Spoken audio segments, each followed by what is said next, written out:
Tahu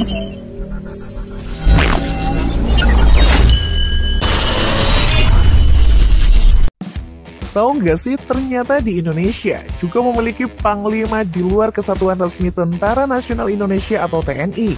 Diketahui panglima ini mempunyai pengaruh dan diyakini pengikutnya memiliki kesaktian yang luar biasa. Tanpa berlama-lama, yuk kita ulas penjelasan mengenai dua sosok panglima perang non-militer yang diketahui saat ini memiliki pengaruh besar dan sukses menggalang banyak prajurit di luar Kesatuan Resmi Tentara Nasional Indonesia. Berikut ini.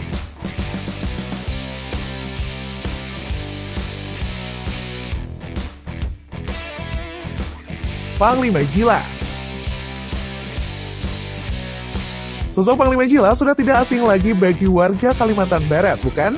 Panglima Jila atau Pangalangok Jila ini merupakan pemimpin pasukan besar pasukan Merah Tario Borneo Bangkule Rajakang dari suku Dayak Kanayata yang cukup disegani di tanah Kalimantan.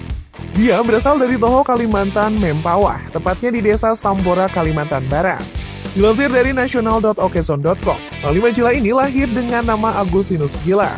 Panglima Jila yang menjadi simbol perjuangan masyarakat adat di bumi Borneo dalam mencari keadilan di tanah leluhurnya ini. Lahir pada tanggal 19 Agustus 1980 di desa Sambora, Mempawah Hulu, Kabupaten Landak. Diketahui Panglima Jila ini adalah seorang anak keturunan Panglima, yang dimana sosok sang kakek juga merupakan seorang Panglima di zaman kerajaan dulu. Walaupun tidak memiliki postur yang besar, Panglima Jila memiliki semangat juang dan keberanian yang luar biasa besar dalam memperjuangkan hak-hak kaumnya di tanah adat leluhur. Memang ya, aura kepemimpinannya luar biasa. Banyak hal yang diperjuangkannya, salah satunya menyatukan bangsa Dayak atau suku Dayak setanah Kalimantan. Dengan modal tekad dan kemauan yang tinggi, dia mampu menyatukan suku Dayak setanah Kalimantan. Hal ini mengapa menjadi pembeda antara Panglima Jila dengan Panglima sebelumnya. Tak hanya itu, pasukan Jila ini mendapat banyak antusias dari warga, hingga keanggotaannya mencapai lebih dari 15.000 anggota.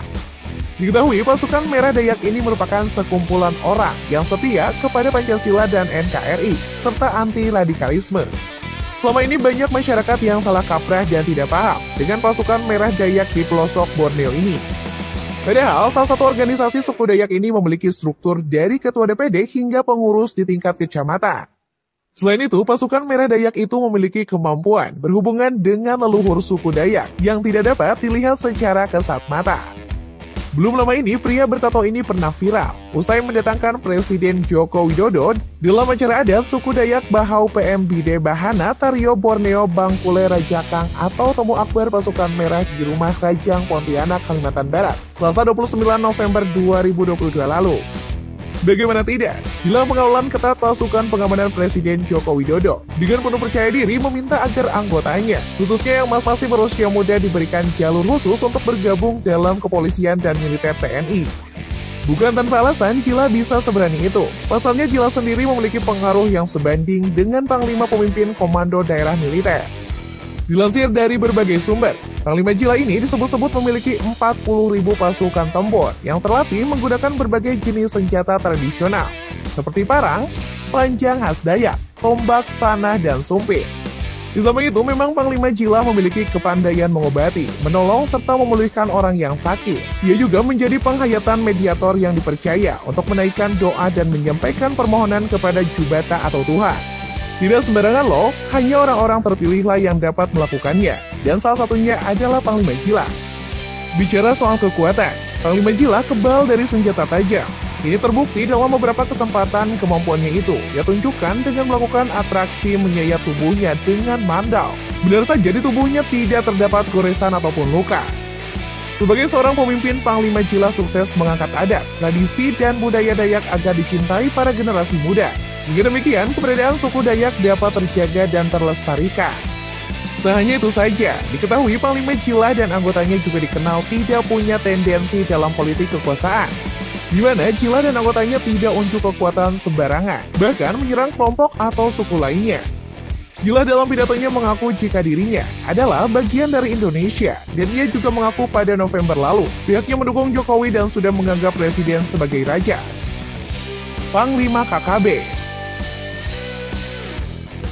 Sementara itu, pria yang satu ini tidak kalah dengan Panglima TNI ataupun Panglima Jila yang berpengaruh di suku Dayak. Kalau Egis Nus Kogoya tak kalah berpengaruhnya di Enduga, Papua. Dilansir dari pemberitaan media, Egyanus Kogoya bahkan sejak usianya 23 sudah didaulat sebagai seorang panglima perang di Enduga, Papua, sebuah kelompok bersenjata. Bagaimana tidak, Egyanus Kogoya yang mengklaim sebagai pejuang kemerdekaan Papua memang pemuda yang tidak biasa. Diketahui ia juga adalah anak dari seorang tokoh OPM yang kini telah wafat bernama Daniel Yudas Kogoya. Berbeda jauh dengan Panglima Jila Kalimantan, Egyanus sejak kecil sudah familiar dan akrab dengan senjata api. Ia memiliki ideologi untuk mengeluarkan Papua dari NKRI, di mana itu membuat ia acap kali terlibat konflik dengan anggota TNI dan Polri. Dilansir dari sejumlah laporan media, pemimpin KKB yaitu Egyanus Kogoya memang kerap kali beraksi di Enduga. Itu terbukti pada Sabtu 13 Juli tahun 2021.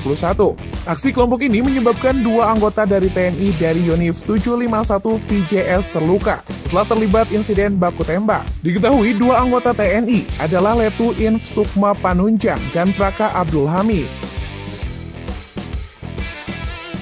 Tak hanya itu, Egyanus Kogoya juga pernah terlibat dalam kasus penyeludupan dan perampokan senjata api dan amunisi.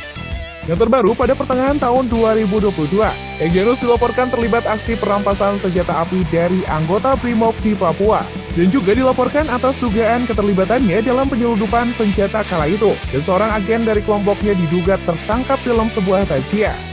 Hal itu disampaikan oleh Kabid Humas Polda Papua Kombes Pol Dr. Andes Ahmad Mustafa Kamal, yang dilansir dari suara.com mengatakan, penangkapan tersebut berawal dari anggota Propam Polres Yalimo, di mana mencurigai seorang dengan kendaraan roda 2, kemudian melakukan razia terhadap kendaraan bermotor yang melintas dari arah Jayapura menuju Wameman di sekitar pos Yalimo.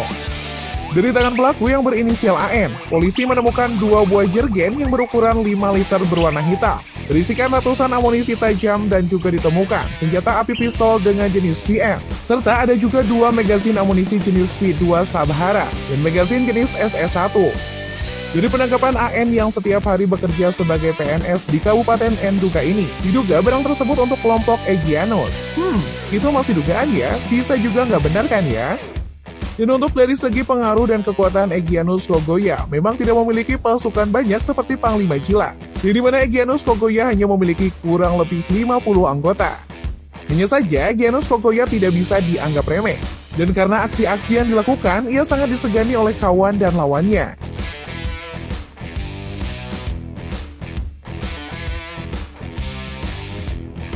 Nah, itulah tadi ulasan mengenai Panglima Jila dan Panglima KKB yang paling berpengaruh dan patut diacungi jempol. Yuk, dukung terus channel ini dengan memencet tombol like, komen, dan subscribe.